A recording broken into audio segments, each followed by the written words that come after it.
Bonjour à tous et bienvenue pour ce 50e épisode de l'Hebdo Crypto. Il est vrai que c'est toujours préférable pour moi de vous retrouver lorsque les marchés sont au vert comme ceci. Les performances enregistrées sont remarquables depuis plusieurs jours. L'intégralité de nos objectifs ont été atteints, voire dépassés pour la plupart d'entre eux. D'ailleurs, j'en profite pour vous dire que début de semaine prochaine, je pense lundi, mardi, peut-être mercredi au plus tard, je partagerai sur mon Facebook l'intégralité des résultats obtenus par mon groupe depuis le début de l'année, qu'ils soient bons ou mauvais. Ce sera partagé sur mon Facebook début de semaine prochaine en toute transparence. Ce sera aussi partagé sur Instagram mais dans une mesure différente. Au cours de cet épisode, nous allons analyser plusieurs actifs comme par notre habitude. On va aussi analyser le BNB Bitcoin qui m'a été réclamé par un membre de la communauté, donc c'est le token de Binance. Ce sera l'occasion pour moi de faire la corrélation entre analyse technique et analyse fondamentale et de vous expliquer pourquoi il ne faut jamais écarter l'une de ces deux analyses lorsque vous analysez un actif. À la fin de cet épisode, je ferai aussi deux annonces extrêmement importantes, dont une qui touche l'intégralité des membres de la communauté, donc restez bien jusqu'à la fin puisque ces deux annonces vraiment importantes, dont une qui touche tout le monde et la deuxième qui devrait fortement vous plaire.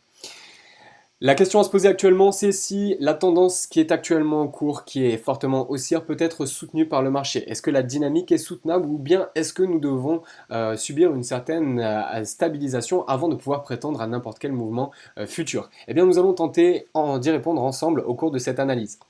La première chose à mettre en avant ici, c'est que nous faisons ensemble une analyse technique pour une raison qui est très simple, c'est que l'on cherche à effacer au plus possible la part d'irrationalité dans notre jugement pour mettre en avant le plus possible la part de rationalité. On cherche aussi, l'objectif premier, je dirais même, est de supprimer la part de hasard et de mettre en avant la part de probabilité. On essaye d'effacer la part de hasard et de mettre en avant la part de probabilité. En fonction de chaque probabilité, on va pouvoir émettre un jugement et nous positionner.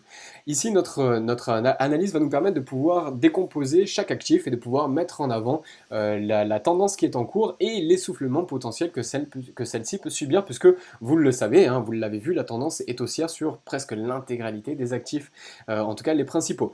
Ici, sur le Bitcoin, ce que l'on peut déjà mettre en avant, c'est qu'en weekly, on a effectivement une tendance qui est haussière et qui subit aujourd'hui, de cette semaine, une petite phase de pause.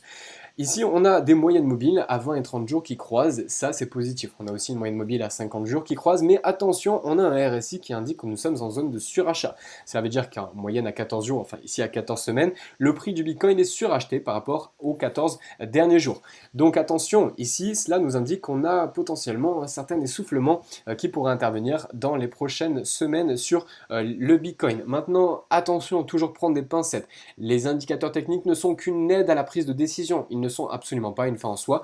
Vous le voyez ici sur le Bitcoin, nous étions en surachat le 20 octobre 2017. Et bien cela n'a absolument pas empêché et freiné les intervenants qui ont poussé le Bitcoin vers des sommets complètement démesurés. Et bien nous pouvons effectivement avoir ce schéma-là proposé par le marché dans les prochaines semaines. Mais voilà, c'est quand même à mettre en avant. Ici, on a un récit qui est en zone de surachat et qui vient aussi se croiser avec un niveau assez important ici parce que nous avons ici retracé 50% de notre éclatement, de l'éclatement de notre bulle. On a retracé pardon, 38 les 38,2 de cet éclatement baissier depuis le plus haut, depuis le sommet atteint pour le Bitcoin et le plus bas, nous avons retracé 38,20% de cette vague de baisse. L'objectif, c'est les 50%. On y reviendra juste après sur l'objectif, mais vous comprenez bien ici que si nous avons atteint des tels niveaux et que notre RSI nous indique qu'il y a un certain essoufflement qui peut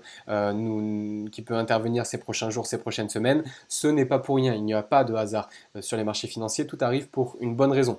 Voilà ce que l'on peut mettre en avant sur cette courte analyse-là.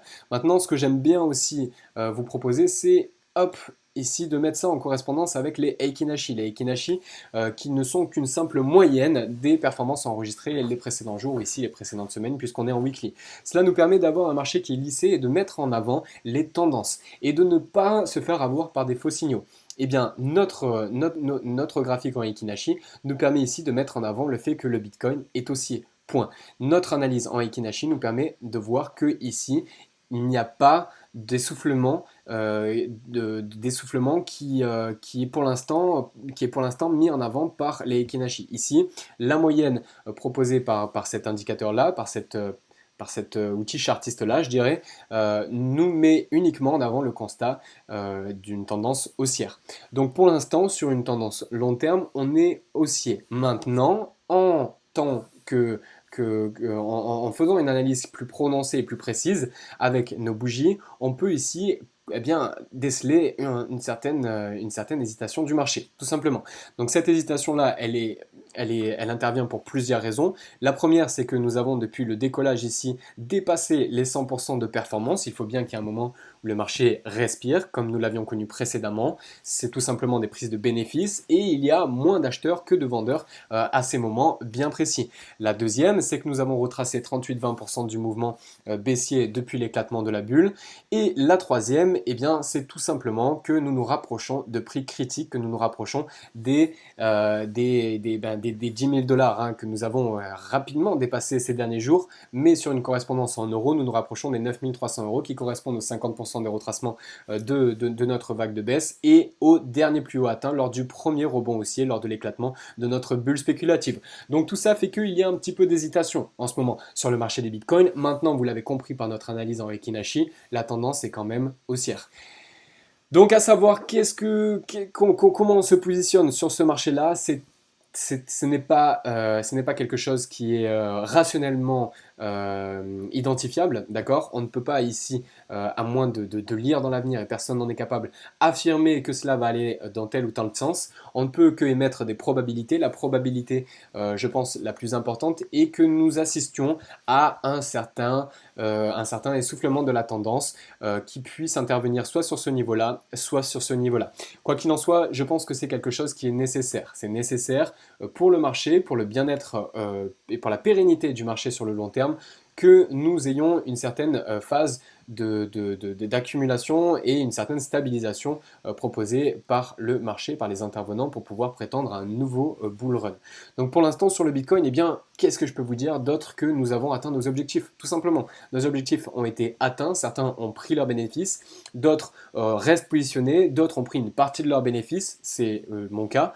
Maintenant, ce que nous pouvons aussi mettre en avant, c'est qu'ici on a aussi une divergence qui arrive en daily ici.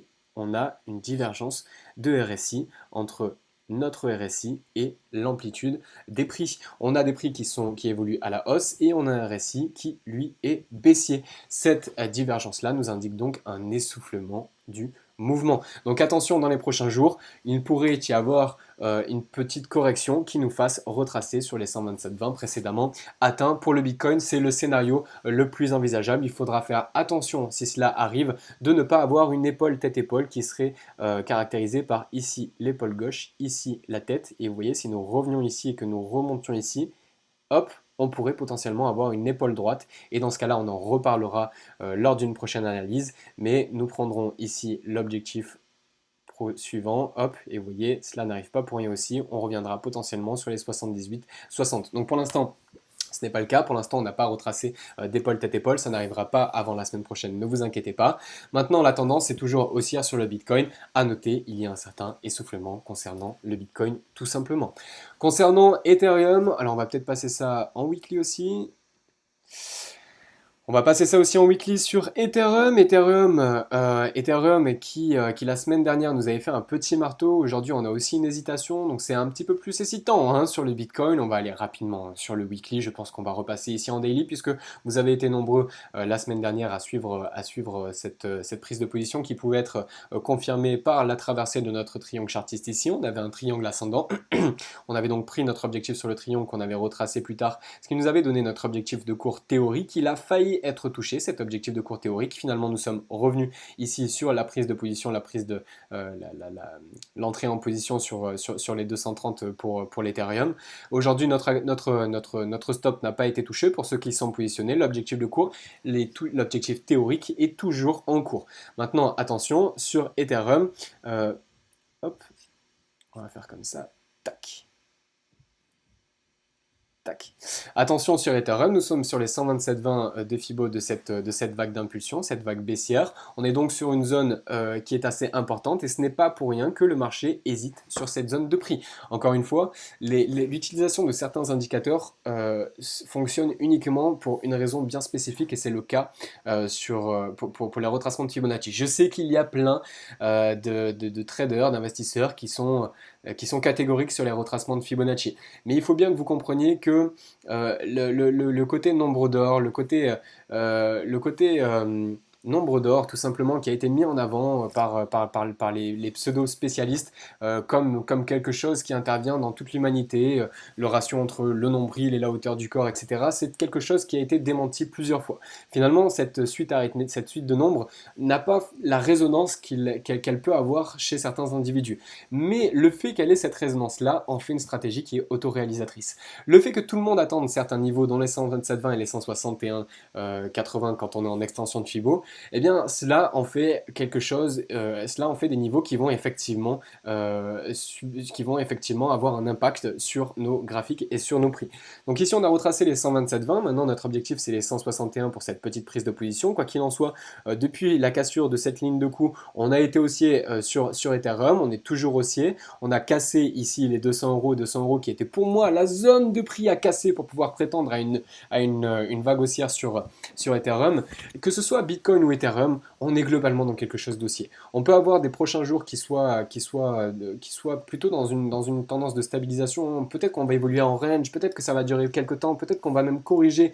Mais quoi qu'il en soit, le marché, quand je dis le marché, je parle des acteurs du marché, je parle des intervenants. Ceux-ci nous ont montré qu'ils étaient prêts et qu'ils n'attendaient que le marché reparte. Et donc ceux-ci sont prêts à remettre des billes. Il y a tout un tas de fondamentaux qui peuvent accentuer ces propos-là, notamment les institutions financières qui vont pouvoir mettre des billes dedans. Donc on a beaucoup de signaux qui sont pour l'instant positifs, que ce soit sur Bitcoin, Ethereum ou bien sur les autres, mais sur ces deux paires principales. Concernant iOS, nos objectifs ont été littéralement pulvérisés depuis notre prise de position ici. On avait jonglé sur notre range. Le premier objectif ici avait été effleuré, on était sorti parfaitement. On s'était repositionné ensemble ici avec un premier objectif à 18%, deuxième objectif à 40%, et le troisième objectif ici sur notre résistance. On l'a éclaté cet objectif, on a même dépassé les 67%, on est venu au-dessus de 70%, notre stop n'a jamais été touché. C'est le genre d'actif, le genre de position qui fait qui est très préférable et qui est très bénéficiaire pour notre portefeuille. Donc depuis on a déterminé de nouveaux objectifs. Alors il faut savoir que si on retrace ici l'intégralité encore une fois de cet éclatement de bulle, eh bien on a plusieurs niveaux dont les 38,20 ici qui n'ont pas encore été atteints et qui, vous le voyez, représentent certains niveaux bien clés. Et encore une fois, ce n'est pas pour rien, il n'y a pas de hasard dans les marchés financiers. Voilà pourquoi j'ai identifié un deuxième objectif qui est celui-ci, tout simplement juste en dessous des 9 $, par simple mesure de précaution. Si celui-ci est atteint, cela nous fera une performance de 88%. Si on atteint les 100%, ici, vous voyez, cela correspond parfaitement avec les 38,20. Donc si on revient sur les 38,20 ici, qui est l'objectif le plus ambitieux, on aura pris 100% sur cet actif-là. Donc encore une fois, pour l'instant, début 2019, est fortement bénéfique pour nous. Même à l'époque où le Bitcoin n'était pas super haussier, on a réussi ensemble à tirer notre épingle du jeu, que ce soit sur BitTorrent, que ce soit sur Stratis, que ce soit sur iOS, que ce soit sur Tron. Il y a toujours des choses à faire lorsque le marché est flat en général. Il y a toujours des actifs qui sortent leur épingle du jeu. Et lorsque les principaux actifs sont haussiers et sont en bulle, eh bien tout le marché est impacté de manière positive. Et c'est actuellement ce qui est en train de se dessiner dans une certaine mesure. Et enfin, je vais finir avec cette analyse avant de vous partager deux annonces très importantes avec l'actif qui m'a été demandé par un membre de la communauté qui est le BNB Bitcoin. Il faut savoir que BNB Bitcoin, c'est un coin un petit peu particulier puisque celui-ci est propulsé par Binance et c'est donc le coin qui permet à Binance de faire tourner les frais et qui nous permet, si nous prenons des positions, d'avoir des frais qui sont inférieurs si on a des frais en BNB, étant donné que c'est eux qui sont les propriétaires de cet actif-là, eh bien les frais sont moindres. Donc on doit analyser ici, on me demande d'analyser un actif qui techniquement n'a pas vraiment de valeur. Pourtant, on va quand même faire une certaine analyse et puis je reviendrai après sur cette partie fondamentale. La première chose à mettre en avant ici, c'est qu'on a potentiellement, vous voyez, une sorte d'épaule, de tête et d'épaule assez bizarre puisque ici on a un coup qui se définirait proche de ces niveaux-là, mais qu'on a du mal à identifier. Comprenez que lorsque vous avez du mal à positionner quelque chose, tout le monde ne positionnera pas de la même manière et cela ne va pas avoir un impact qui va être important et donc votre stratégie pourrait en être impactée. Donc ici on a une épaule qui est un peu bizarre. Malgré cela, on peut quand même la déceler ici. On a ici, je vais vous la tracer comme ça, tac. Vous voyez, ici on a une sorte d'épaule gauche, la tête, hop, et l'épaule droite. Donc attention, si on vient à casser cette ligne de coup, eh bien on pourra avoir un certain objectif, un certain retracement baissier sur le BNP.